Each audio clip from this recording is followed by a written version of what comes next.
asking them questions. We have one. And yeah, so you want to practice the interview with them, so that way the day of the interview, it's not the first day they're ever exposed to any of this. But yeah, you just want to make sure they feel comfortable going into this, because sometimes just the nervousness of it all throws them off. The day of the interview, we want to make sure they have all their documents ready. Well, ideally, for the mock interview, they already have their documents already prepared in a binder, nice and organized. And if necessary, bring an interpreter if that is required. And once they are in the interview, they're in the Lord's hands now, so we can't really do much there. But just be ready to celebrate if they pass, and then get ready for another mock interview if they do not. But yeah, after they've been approved, there are still resources or things they should know, such as now that they go update their status with the Social Security Administration. So going up to making an appointment in person to let them know that just in their records that they are now a citizen rather than a resident. There is a question on there that should for USCIS to give the information over directly to the Social Security Administration, so that way they can update their records automatically, and the person shouldn't have to do much. But don't really count on that these days. Instead, best to go and double check. And now they can apply for a passport. I think the vast majority of Americans don't have a passport, but there is no reason not to. It's not a very complicated process. I think it might only cost $30, so $60. 60. Yeah. So, but it just take half a day. It's worth it. And then they can now register to vote. So once they've been approved, just reminding them what you sought, what you were looking for this whole time, you can now get those benefits. Don't lag, go for it. Just encourage them to. But of course, I think the celebration is the most important part. So that is what makes them eligible and the entire process. Yes. Sorry, I have one quick question about the Social Security thing you mentioned. So for that question where it says, do you want the Social Security Administration to, receive your information from USCIS, would you say it's better to mark no instead of yes? I think it's better to mark yes, because they'll update, or they're supposed to update USCIS. The USCIS is supposed to update the Social Security Administration for you. But nowadays, the Trump administration froze a program in which they were supposed to do so automatically, and Social Security cards were supposed to be sent out automatically. So now especially we want to encourage them to please go to the Social Security Administration or call them and just make sure that their information is updated. Yeah, does that answer your question? That makes sense. Okay. Yes, thank you. But yeah, let's discuss some of the red flags. That's the only thing we really haven't discussed, although we've been kind of touching upon them here and there. Here is a list of all the red flags in which if you see any of this, it's probably time to at least call an attorney. So if they have any big gaps in residence or gaps in employment with no explanation, they just did not have an address, or were unhoused, or were not working and they have no explanation as to why, then it's time to at least get an attorney involved and see what's going on there and see if it's going to be an issue. Typically not. Especially with regards to residence and employment, people have an explanation, and the job market is disastrous. And then nowadays, 5 years ago, we were in COVID times, so for a lot of them, there are very, very good excuses or explanations. Sorry, but this is more so just one of the things to look out for. As mentioned before, if they've ever been outside the country for more than 180 days or more than 6 months out of the year, or in general, more than 913 days out of the last 5 years, then absolutely time to just double check with an attorney and see what they recommend. Because if they are not eligible for it, the attorney should be honest about it. And then also, so that way, the attorney can be the bad guy and be the one to be like, no, you can't continue, sorry. And take some weight off your shoulders. Also, if they possibly, it kind of ties with the last one, but they possibly abandoned their residence. So they were just outside of the United States for too long. The government might think that they abandoned their green card. They have criminal history, any arrests or charges, even if they're super old, that's what we want to ask them. I was once in an interview where, I was accompanying a mother and a daughter.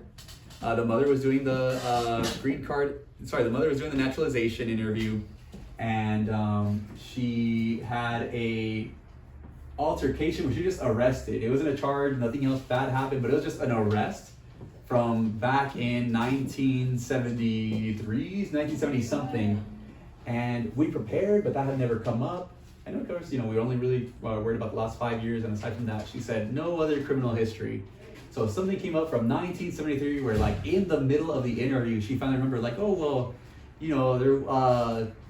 I was dating a guy who had a girl, and the girl found out, and, like, we fought, and the police were called. In the middle of the interview, she remembered, and she mentioned it, and the officer was like, good, like, I'm glad you did. We just want to make sure that you're forthcoming and you're telling us everything. The daughter didn't even know about this. And when I explained to when I told the daughter, she was like, oh, women, they're an ocean of mystery. Yeah, and that's always stuck with me, like, oh, women, an ocean of mystery. I see it. So yeah, even if it's super old, even if it's not within the last 5 years, we still just want to know general criminal history, make sure that they are not barred for any reason. Like maybe they committed a murder 6 years ago. If we only asked for the last 5 years and they were honest, we wouldn't have caught that. Any tax problems, as I mentioned earlier, any child support that they owe, or any like court-ordered obligations such as spousal support as well. If they didn't register for selective service, as we discussed. If they were previously in immigration court, that's also sometimes we have to look into that further, make sure that USCIS didn't make any mistakes in granting them a green card. So even though they were a resident for 5 years, sometimes USCIS does make mistakes, and especially nowadays, much more often they're making mistakes. So we need to make sure that there was no issues, or just making sure it was granted properly, nothing we have to like dig into and fix. And maybe in those cases, it's better for them to just continue as a resident till forever. And make sure there's no fraud or misrepresentation. That's always the case. No marital issues, no marital union issues, such as like if they have been living apart for this entire time, or if they recently separated, USCIS is going to ask them more about it. And I guess the most important thing that I'm surprised I don't see here is no false claims to US citizenship. So this is a huge one. This will make it so that their life is ruined forever. This is like basically a self-destruct button on your life. So if and this is like the gravest sin that a person can commit in immigration law, if at any point they have claimed to be a US citizen. So if they have told someone else that they're a US citizen and somehow that gets back to USCIS, if they told an employer that they are a US citizen and USCIS finds out, like through an I-9 or an E-verification, if they voted in an election or done jury duty, those things that are separated only for US citizens, in those situations, then yes, they falsely claim to be a US citizen, and now they aren't eligible for benefits at all. So that's one of the things they look for at the green card stage, which means that if they got a green card and now applying for naturalization, probably within the last 5 years or since getting a green card, they falsely claimed to be a US citizen. So that's one of the things we really want to screen for. Sorry that's not on here. So let's say they never have, and most people haven't. Every once in a while, people gotta work, they gotta do what they gotta do to survive. And that's why it's important to check their FOIAs, make sure there's nothing on record about them claiming to be a US citizen. But let's say they have a completely clean record, they've never once claimed to be a US citizen, they've never voted in an election, done anything of the sort. Are they completely in the clear? Like nothing to worry about? Not really, because they can still mess up their lives even at that stage. So, in that stage, when you're applying for citizenship, you have to do the interview, right? So you have to talk to the officer, and they're gonna go through a bunch of these questions on the form just to make sure there's nothing that makes you ineligible. And the very first eligibility question they ask is, have you ever claimed to be a US citizen? Not have you ever falsely claimed to be a US citizen. That's how it's worded in the green card application. The green card application says, have you ever falsely claimed to be a US citizen? In the naturalization application, it's just, have you ever claimed US citizenship? So it's worded differently, and now they have, what happened? That's a good one. Yeah, now they have one less clue, because in the green card interview, you're just like, oh, falsely, I've never done anything falsely in my life. No, like they just know to say no, because they get that clue. And it's like the 70th question on the green card application. But for naturalization, it's the first question on the application, and it's just like, and it doesn't have the word falsely, it's just, have you ever claimed to be a U.S. citizen, or have you ever claimed U.S. citizenship? And in the moment, maybe the person struggles with English, or maybe the person, all they hear is just their heartbeat in their ear. So they answer yes excitedly. They're just like, yes, and the officer's just like, have you ever claimed U.S. citizenship? Yes, like I'm claiming it, yes, I want it. And then they run out crying, because the officer will deny them, and they are not eligible for to keep their green card or any benefits in the future for the rest of their lives. It's just the quickest way to ruin your life, through an immigration purpose or immigration. Of course, they'll get issued a denial notice, and you can fight back and appeal. But it is a really, really difficult one to overcome. There are exceptions; it can be overcome, but there are folks who call us from all over the world being like, well, my wife got denied, we left, and now we're looking for a way back. I'm just like, I'm sorry, So it should be on here. It's that important. I'm sorry that it's not, but yes. I think one of the tough things is here in the nonprofit world, I guess, it's also that education portion of it, or that encouragement of, you're an immigrant, you should check all the forms of that people fill out for you. Mm-hmm. And the very big example, I think, from personal experience for me has been, people assume I'm a US citizen. So when I go open a bank account, I've experienced that I always have to correct, every banker checks me off as a US citizen, and then I have to correct them. Mm-hmm. So that involves obviously this extra step of showing my work permit and all, etc. But it makes me realize how easy it is for you to get blamed that you checked off as U.S. citizen. But I think it's also that experience of we need to make sure that it's a difficult part with the parents, right? That elderly community of check everything that somebody else fills out, because they could potentially be checking off U.S. citizen even though you didn't claim it. For other people to claim you as a U.S. citizen, now you have to undo that.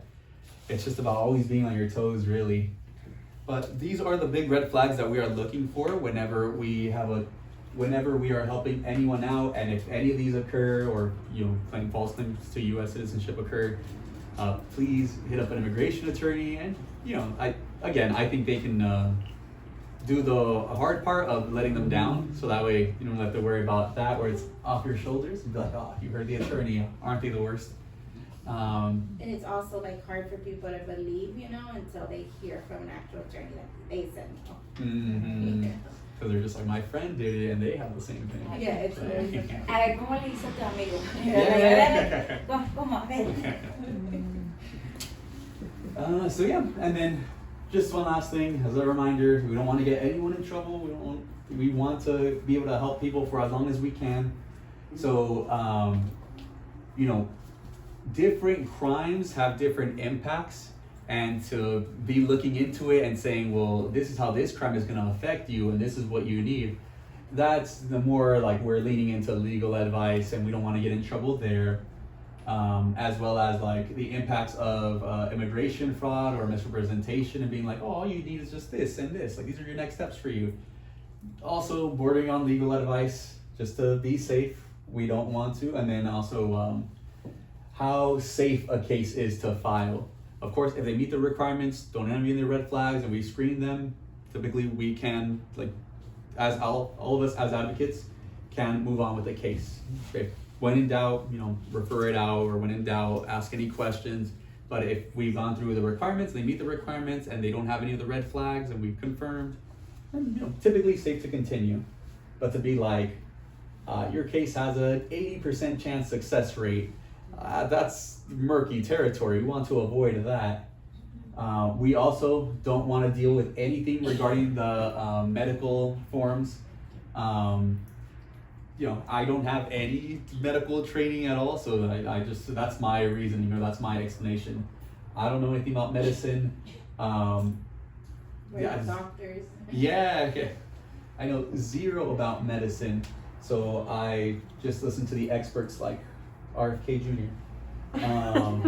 Did you guys see him like run out when there was a medical emergency yesterday? Yeah. Okay. Yeah, there was a medical emergency in the White House. Someone fainted. Trump disassociated, and RFK ran out of there. Yeah. And it's like whoever got that picture is gonna win a Pulitzer Prize, because it's just like Trump disassociating while there's like a team of like people, like someone's unconscious with their legs up in the air.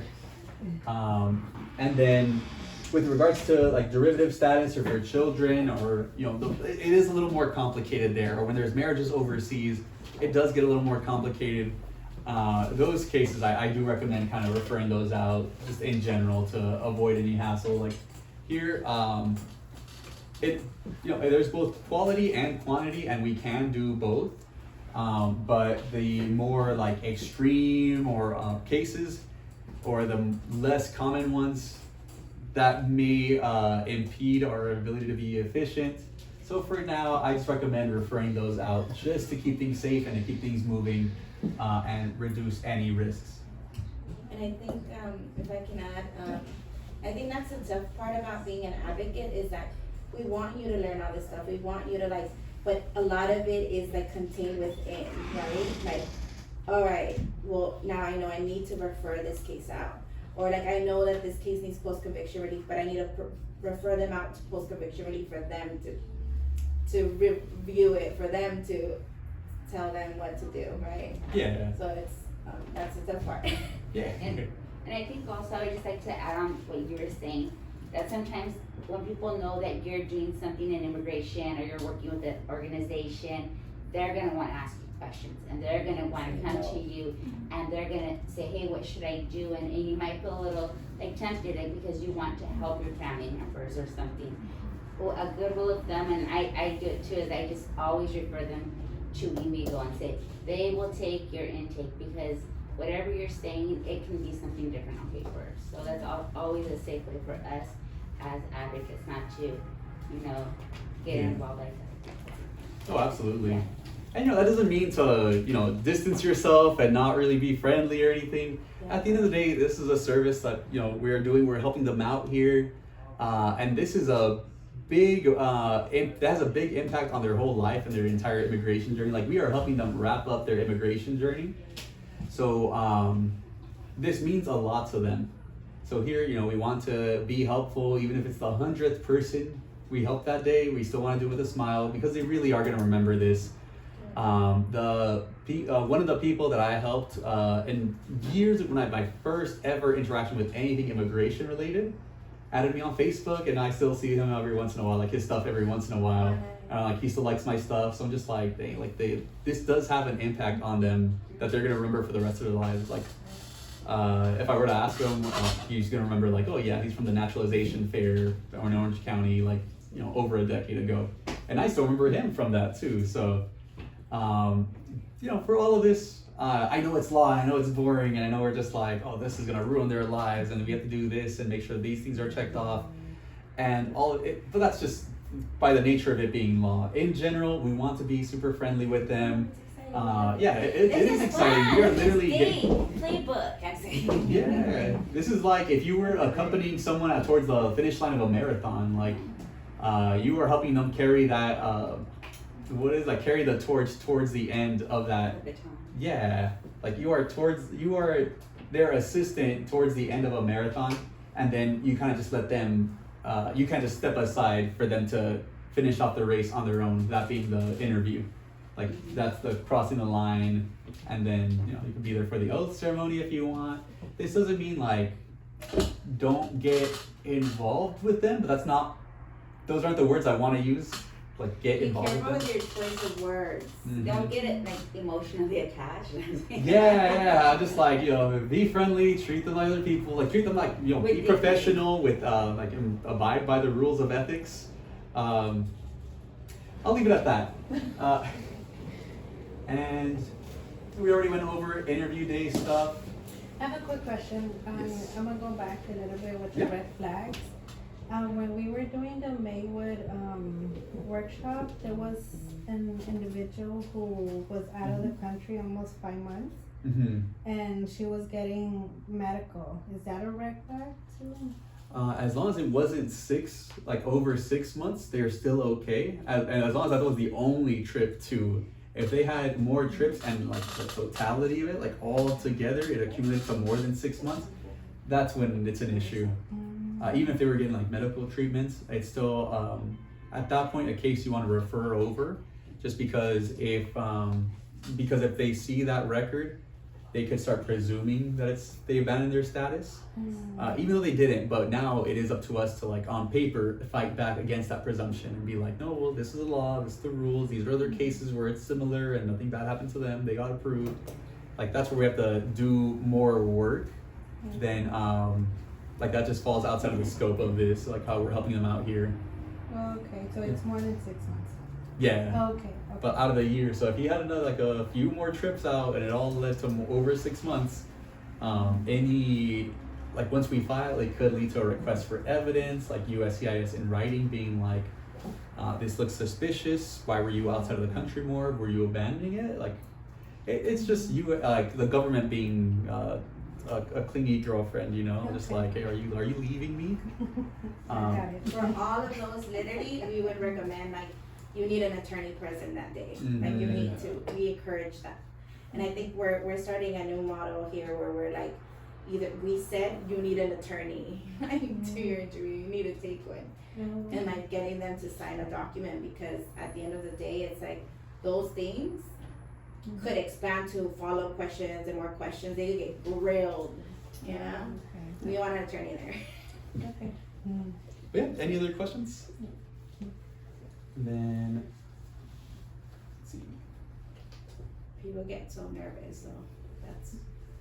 But yeah, at the end of all this, once we've done our part, they go to their interview. They're either gonna get approved and they'll go to the oath ceremony at some point, hopefully that same day.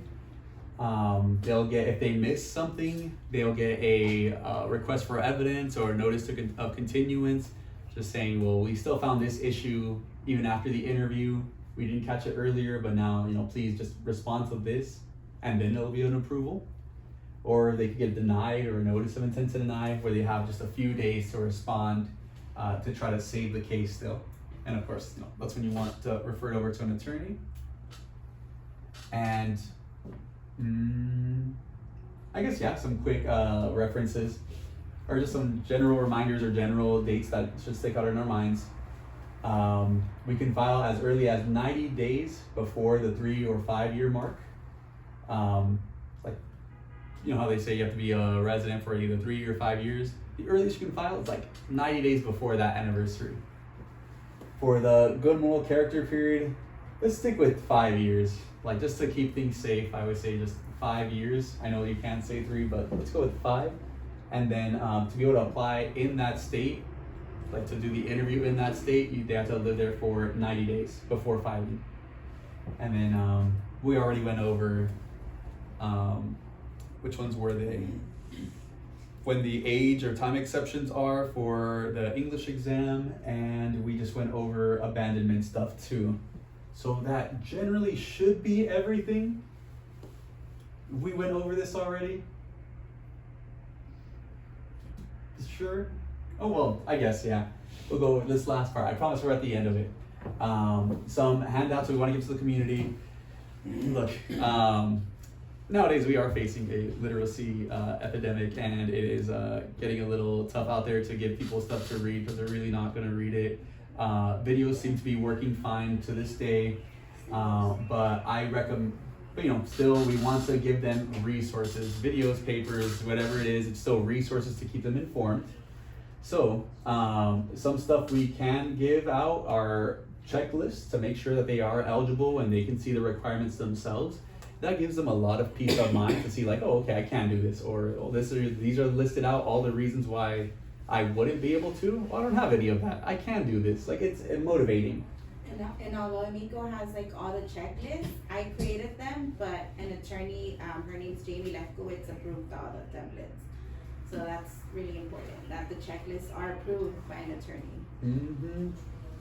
We also want to give them lists of what to bring to make sure that they have everything for the interview. Although the notice will typically tell them like all the most important documents to bring, give them resources on what to study, and in case of anything, in case they do need an attorney, well, just in general, just being able to point them in the direction of legal services is always a good thing.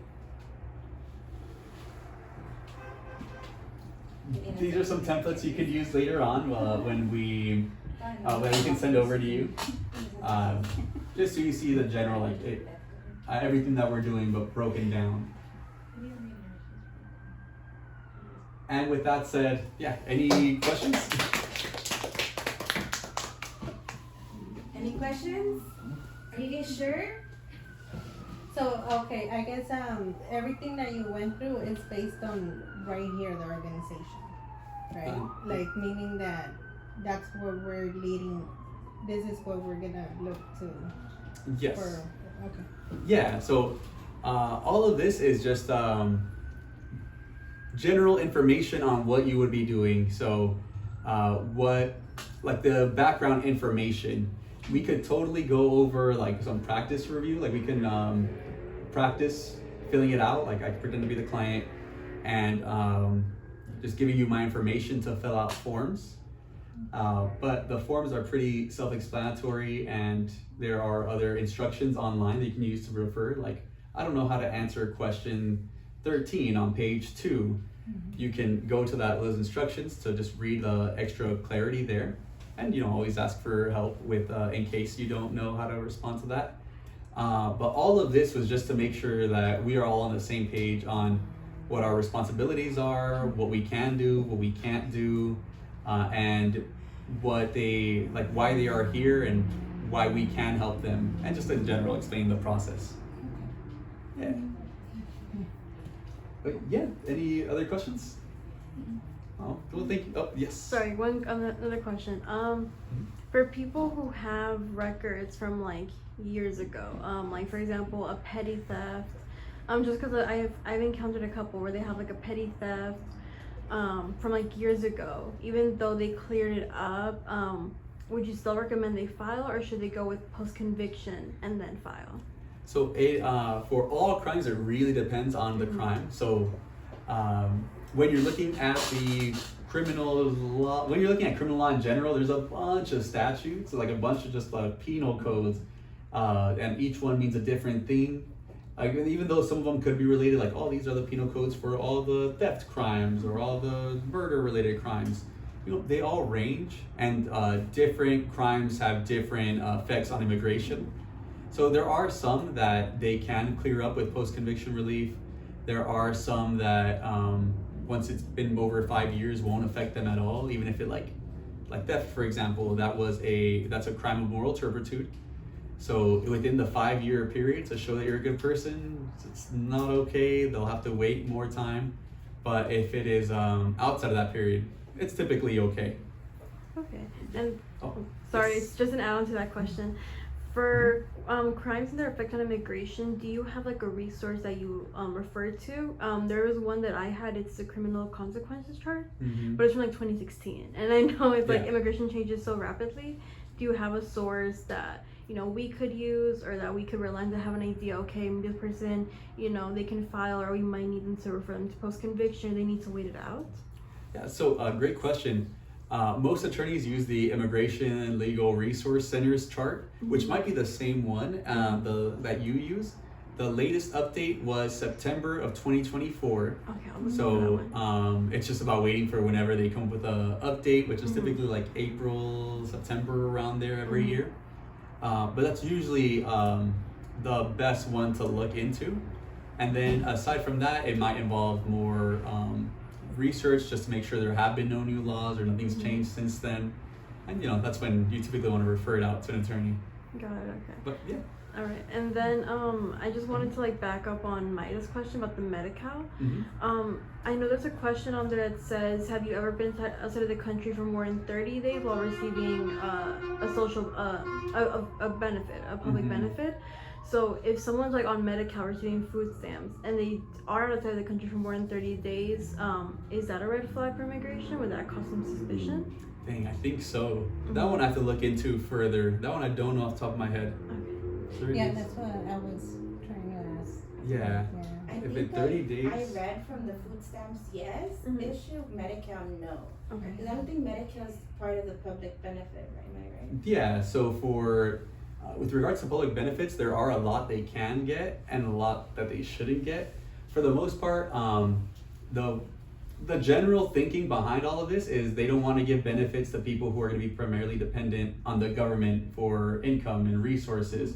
So that's why that's what they consider to be a public charge, if they're like primarily dependent on the government for income or resources.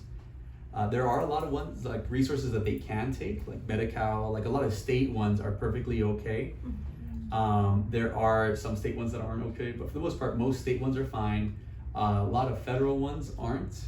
And any like income maintenance program, such as like supplemental security income or temporary assistance for needy families, like stuff that helps out with cash maintenance, those aren't okay, even if it's local, state, or federal. We want to be like, we want to improve our intake process and be very effective as, I guess, as people come in here for the first time. So what are like good follow-up questions that we can ask when someone has a criminal record, such as the petty theft? Because I think that mostly it has been petty theft from years ago. And what would be like good follow-up questions so we can take notes on what they say? Yeah. So for all of us, as I mentioned, there is no script. I don't think in general we want to talk to someone who's just following a script and not really paying us any attention.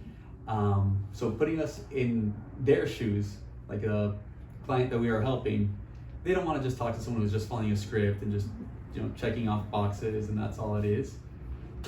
We wouldn't want that from someone else, so we can't be like that.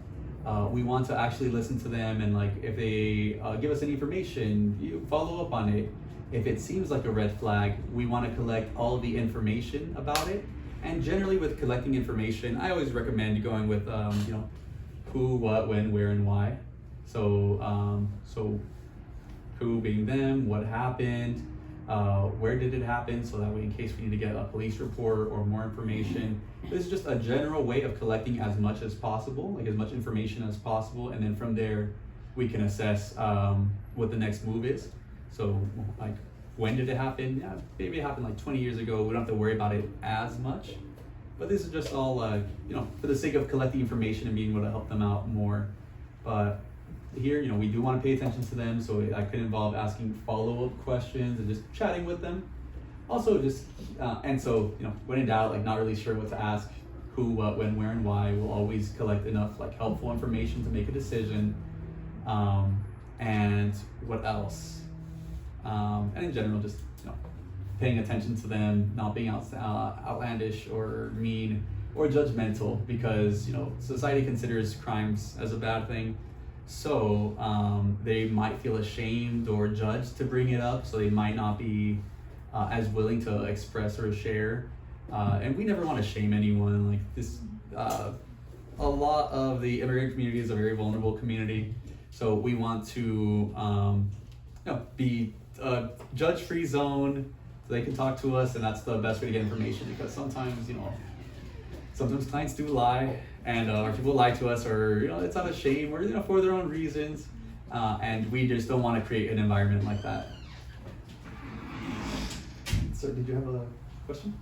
I did have a question about like food stamps and stuff because there's actually some like legal battles going on right now that are talking about how really big corporations are not paying people a livable wage. So they're getting the tax write-offs of having employees, and then the government's also paying out more for food stamps and things. Yeah. And so what if they fall within that, if they work for Walmart and if they're not a citizen but they're a legal resident, then Walmart would be like, oh, we'll have you in these lower paying jobs, right? Yeah. But then they also need food stamps.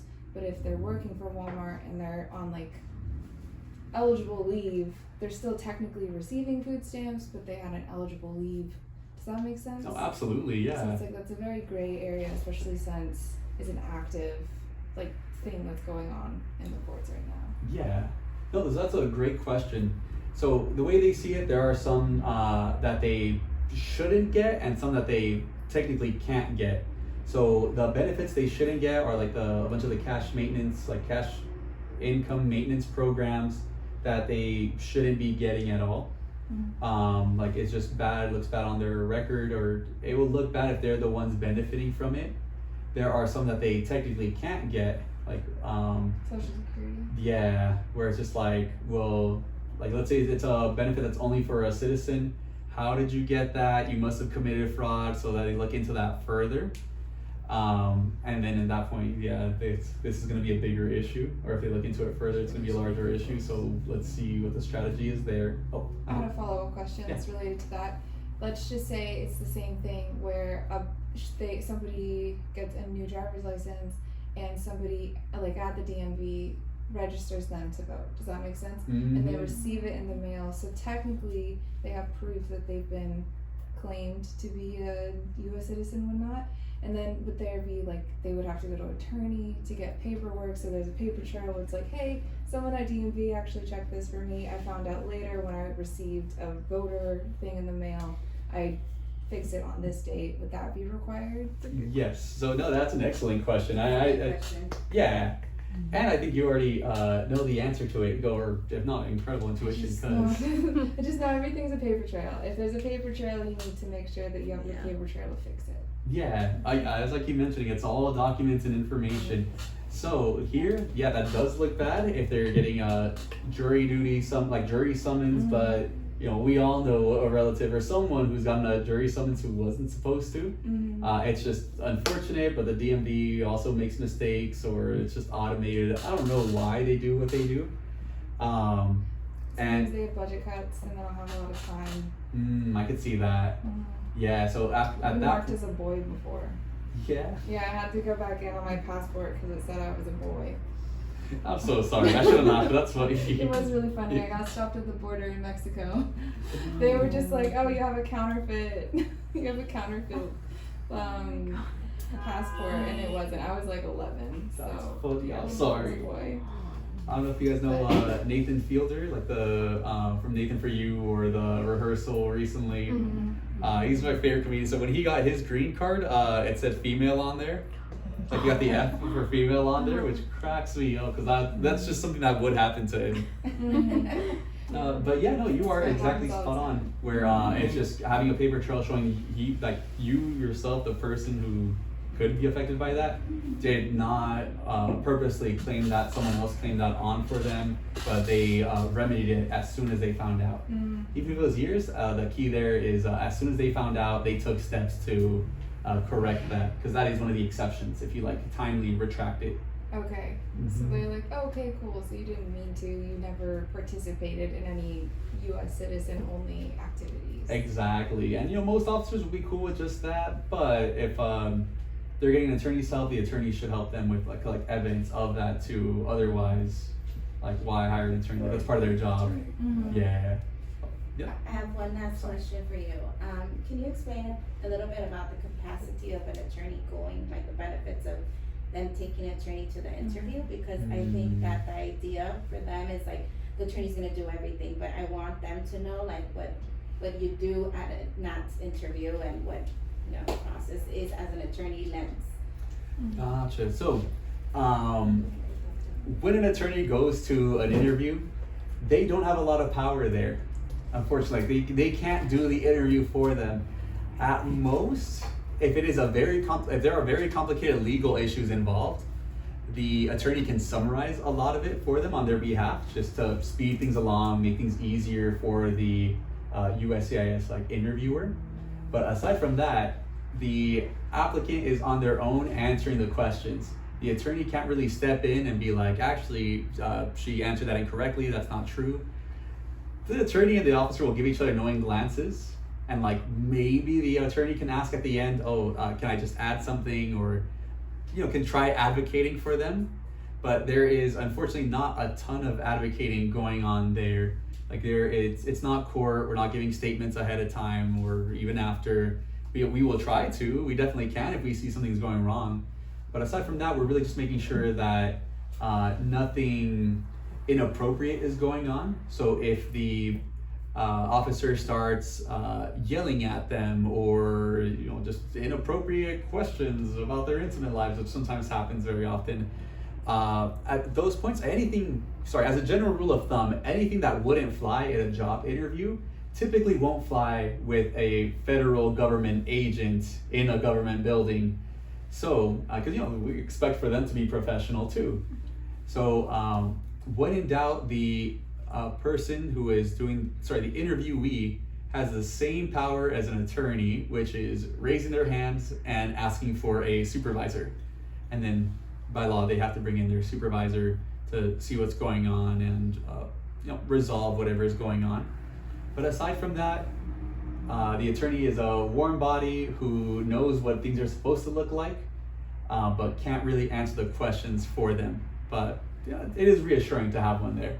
But nowadays, they exaggerate with how much they charge to even go and attend, which makes sense. It's a good chunk of the day, but it's still a little outlandish how much they charge. What is that rate? Oof, I hear. I've heard things range from 1,000 to, I saw one post yesterday or the day before that said like, my attorney's charging me $5,500 to attend the interview. This is all in addition to what I've already paid for the filing fees and for their services. So that was crazy. I charge $600. Literally, it sounds like a go away price. But people are paying that. I know. And it's actually what he said is actually true. I have a client, and they said that the criminal attorney told them, okay, I can't go with you, but if you absolutely need somebody to go, then I could get you somebody, but it's $15,000. That's crazy. And this is somebody like a personal friend of mine, somebody that she knows that they did that to. That's how much our attorney Martinez charged for a green card like 3 years ago. She's at 27K. 15. Yeah, I believe it. And I think that's just wild. Mm-hmm. So what you guys are doing is a labor of love for the undocumented community, because without what everybody's doing here, there wouldn't be that access, because there's really nowhere that people can go with little money. Mm-hmm. So just want to say that. Sorry, I'm regretting not doing the whole Barbie gimmick thing first. I don't know if you guys know that attorney on TikTok that's always wearing pink. Yeah. Attorney Martinez. Yeah. It's a brand now that you're paying for, girls. I know, 27K. Yeah. That's wild. And her training, we do it for free for you guys. She's charging $5,000 for her certificate per training of a paralegal. Wait, what's her certificate like? Oh, your attorney Martinez approved? Yeah. And then the Yeah. pink Barbie. Oh my god. Yep. So It's like paralegal She's got Barbie. a lot of filler. Yeah. A lot of filler. I'm like, I don't want to go. Sorry, I'm we do the scared. conversation somewhere else. Yeah. But I think, the important thing is, because, I think that a USCIS officer gives an attorney space to do a summary at the end, right? Mm-hmm. If you ask for it, and only if you if they spot issues, and just like, all right, I know you saw that too. What do you have to say? Yeah. And it's usually after they made their decision that they let you say something. They're like, don't add anything, but they Mhm. already know what they're going to do. Exactly. Or just to give them space, or if there's changes that we made on the application at the interview, like let's say they've updated where they've lived or their job, they can typically, an attorney can at least step in and be like, all right, let me review the changes real quick, make sure you're not saying yes to something you shouldn't be saying. But yeah, that's about it. Yes. Can an attorney request, like, let's say something, they're flagged for something, they have a document right here, or they pull it up on the screen, can an attorney ask for a copy of that right there and then? Or are they like, well, you have to get your own copy via FOIA? I think they can. For a lot of them, they're nice and print them out for you, like on the spot. But I think it depends on the officer. But I think most of them are nice enough to be like, because they have a printer in their office, so they'll print it out right then and there. But yeah, And hopefully.